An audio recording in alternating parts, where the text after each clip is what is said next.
Saya cuma bilang, kalau kamu bisa menyisipkan waktu kamu 2 jam bersama Tuhan secara pribadi, ketemu saya 5 tahun lagi, kamu akan jadi apa? Nggak akan pernah mungkin kamu nggak jadi siapa-siapa. Karena waktu kamu menyiapkan diri kamu dengan Tuhan 2 jam, dia raja di atas segala raja, tidak pernah mungkin Tuhan nggak kasih kamu ide. Nggak mungkin. Jadi saya bilang kuncinya ada di situ. Karena Tuhan sumber hikmat. Karena Tuhan sumber hikmat, sumber ide, sumber segala sesuatu. Betul. Jadi pada saat mereka punya dream dan mereka punya kuncinya untuk dia bersama dengan Alkitab itu selama 2 jam, pasti hidupnya akan berubah. Udah pasti. Karena gini Pak, ini sebenarnya pengalaman saya pribadi. Jadi waktu saya selalu memberikan diri saya bersama dengan Alkitab, maksudnya bersama Tuhan, saya banyak waktu sendiri. Selalu saya dapat ide tuh di saat itu. Karena saya juga sekolah, saya cuma sekolah perawat. Tapi kalau sekarang Tuhan percayain saya restoran, saya juga amazing. Karena saya nggak pernah sekolah di hal itu, dan saya melihat banyak hal gitu, dan saya tahu masih ke depan banyak hal yang saya masih mau kerjakan gitu ya. Tapi yang saya lihat bahwa memang pada saat kita dekat dengan Tuhan, pada saat kita pelajari yang namanya yang Tuhan mau selama kita di dunia, dan kita sangat mengerti anak muda purpose-nya dia, kenapa dia ada di dunia ini. Kalau dia sangat mengerti itu akan kuat sekali, dan pasti dia akan berpengaruh. Amin. Dia akan menjadi seseorang yang akan berpengaruh di bidangnya dia ya. Karena kita semua punya panggilan yang berbeda-beda.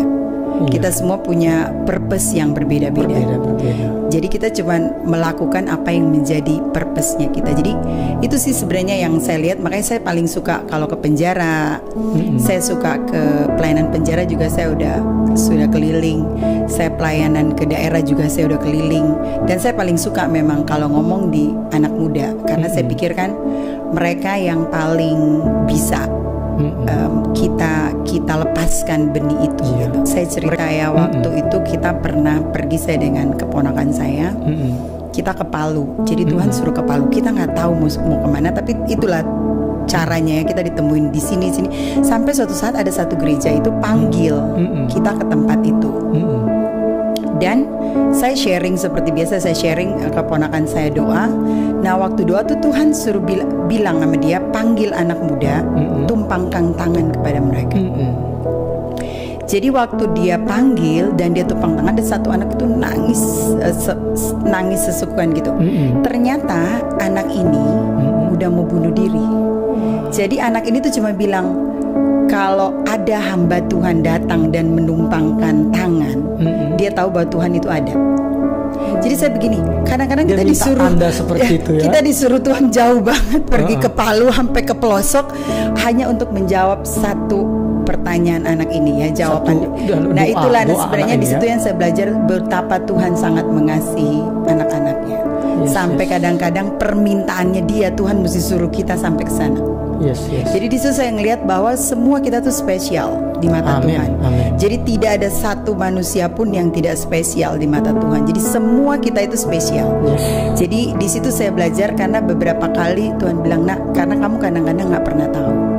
Kamu melakukan hal yang kecil, tapi kamu nggak pernah tahu itu berdampak luar biasa kepada orang itu. Jadi disitulah yang saya suka, kenapa kadang-kadang kita pergi. Karena itu akan menjadi sukacita tersendiri. Kita bisa menjadi jawaban untuk pergumulan kehidupan orang lain. Atau kadang-kadang kita suka bagi makanan juga Pak. Jadi kadang-kadang Tuhan ingatkan kepada saya gini, kamu kan gak pernah tahu kalau dia pada saat kamu kasih makanan, dia sudah 3 hari gak makan. Ya, betul. Tapi suatu saat pernah Tuhan perlihatkan kepada kita. Jadi kita pernah bagi sembako. Teman saya gini, saya mau pergi ke situ mau doain orang itu, tahu nggak Pak? Jadi kita nggak pernah kepikir satu keluarga ini udah berapa hari nggak makan. Jadi waktu kita datang dengan sembako dan makan itu, mereka sambil nangis dan dia bilang, nah ini kita dapat makanan karena mereka ternyata sudah lebih hampir 2 hari nggak makan.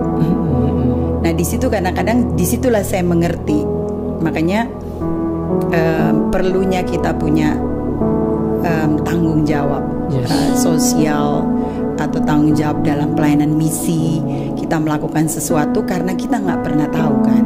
Ada orang yang sangat-sangat membutuhkan. Jadi Tuhan bilang jangan pernah berpikir kamu melakukan hal kecil. Karena kadang-kadang kamu nggak tahu dampak satu orang itu bisa aja dia dipakai Tuhan suatu saat luar biasa, atau bisa aja dia menjadi suatu saat pengusaha yang luar biasa dan dia bisa menjadi berkat buat banyak orang, kan kita nggak pernah tahu. Nah itu sebenarnya yang mendasari banget kenapa kita terus melakukan pelayanan misi. Baik ke penjara-penjara, ke daerah-daerah, ke anak-anak jalanan, begitu ya.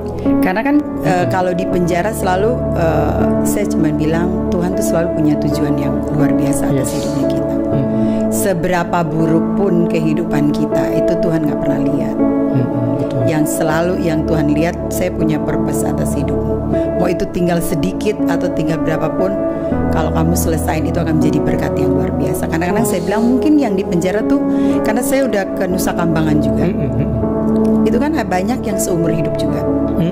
Jadi ya bisa aja dia tidak punya kesempatan. Tapi saya bilang kalau Bapak berdoa, suatu saat mungkin anak Bapak akan menjadi orang yang luar biasa. Amin. Ya mungkin Bapak nggak bisa melakukan sesuatu, tapi di saat-saat seperti ini Bapak bisa datang dengan Tuhan dan Bapak bisa berdoa untuk anak Bapak, karena mungkin mereka akan menjadi generasi yang luar biasa dan menyaksikan betapa mereka diberkati walaupun orang tuanya ada di penjara. Jadi banyak hal sebenarnya yang kita bisa lakukan kemanapun kita pergi. Jadi makanya saya suka sekali sebenarnya, karena pergi ke tempat-tempat begitu, saya pergi bagi makanan, saya lihat aduh orang cuma tinggal di tempat seperti itu. Mereka bisa bersuka cita. Nah gimana kita? Kalau kita masih mengeluh kan berarti kata Tuhan, kamu udah tinggal, kamu sudah punya banyak hal, kamu masih mengeluh. Kamu lihat mereka. Nah di situ saya banyak belajar.